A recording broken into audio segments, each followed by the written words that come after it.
Hello everyone, good morning. আমি বিনা, আমার পরিবারের নতুন আরেকটা ভিডিওতে আবারও তোমাদের সবাইকে জানাই স্বাগত। তোমরা সবাই কেমন আছো? আর হ্যাঁ, বৃষ্টি ভেজা দিনগুলি তোমাদের কেমন কাটছে সেটা কিন্তু কমেন্ট করে জানাবে। আমার কিন্তু খুব ভালো কাটছে বৃষ্টি ভেজা দিনগুলি, কারণ এই যে গরমটা পড়ে সেটাতে আমার ঘর থেকে বেরোতে খুব অসুবিধা হয়। গরমে খুব টায়ার্ড লাগে, কাজবাজ করতে একদমই ভালো লাগে না। কিন্তু আজ দুদিন ধরে যে বৃষ্টি হচ্ছে সেটা আমার অনেকটা ভালো লাগছে। এই যে দেখো, ঘরে এসেও গেছি, আর এই মেঘ করে কিন্তু এক্ষুনি বৃষ্টিটা নামলো বলে। আর ওইদিকে আমার কিন্তু রান্নার প্রস্তুতি শুরু হয়ে গেছে, কারণ মেয়েকে স্কুলে পৌঁছে দিয়ে এসেছি, তারই মধ্যে কিন্তু আমাকে সম্পূর্ণ কাজ কমপ্লিট করে নিতে হবে। রাতেই ভেবে রেখেছি আজ কী রান্না করব, তো যেমন ভাবনা তেমন কাজ। আর যা যা রান্না করব সব কিছুই সেদ্ধ করতে হবে, সেজন্য একটু গ্যাস বাঁচিয়ে সব কিছু একসাথেই সেদ্ধ বসিয়ে দিয়েছি। আজ আবার কিন্তু আমার অনেক কাজ আছে এদিকে। আজ আবার অনেক রান্নারও ঝামেলা আছে, কারণ ভালো খাবার খেতে গেলে তো একটু কষ্ট করতে হবে। তো এইদিকে আমার অনেক কাজ বাজও আছে। এদিকে দেখছি বৃষ্টিটাও এখন নামলো বলে, তো যেহেতু কাচাকুচি করতে হবে, আমি কিন্তু ওই মাসে একবার করে ঘরের যাবতীয় যা কাপড় চোপড় থেকে শুরু করে ধোয়া মোছা সব কিছু প্রতি মাসে একবার করি। কারণ জানো তো বন্ধুরা, আমি একটু পরিষ্কার পরিচ্ছন্ন থাকতেই বেশি পছন্দ করি। আমার ওই ঘরের কোথাও যদি একটু ধুলা পড়ে থাকে, কাপড় চোপড় নোংরা হয়, আমার একদম ভালো লাগে না। সেটা শরীর যতটা খারাপই হোক না কেন, তার মধ্যেও কিন্তু আমি এই কাজগুলি প্রত্যেক মাসেই একবার করি। এই যে যেমন দেখো, আজ এই বৃষ্টি এখন নামবে, হয়তো সারাদিন বৃষ্টি থাকবে, তার মধ্যেও আমি কাপড়গুলি কাচছি, মানে আমার কাচতেই হবে।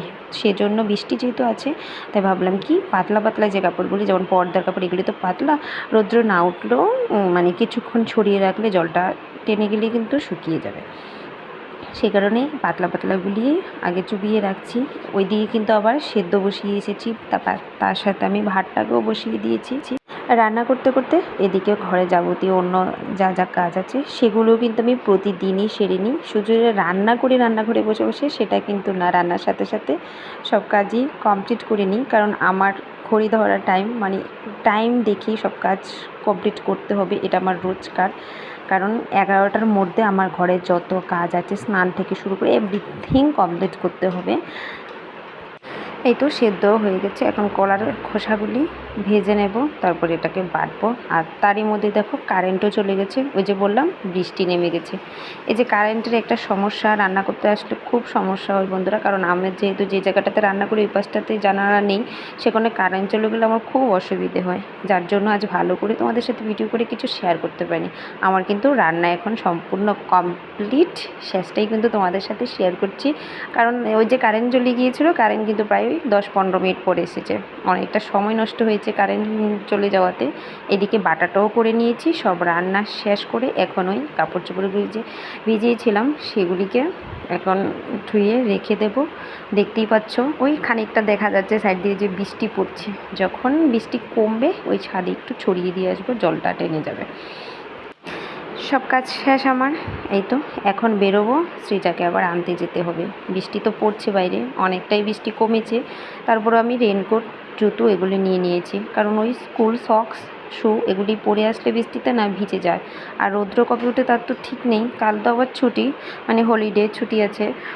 তো শুক্রবারে কিন্তু স্কুল আছে, যদি শুগুলি ভিজে যায় একদিনে তো আর শুকাবে না, ওই শুক্রবার আবার স্কুলে পাঠাতে পারবো না।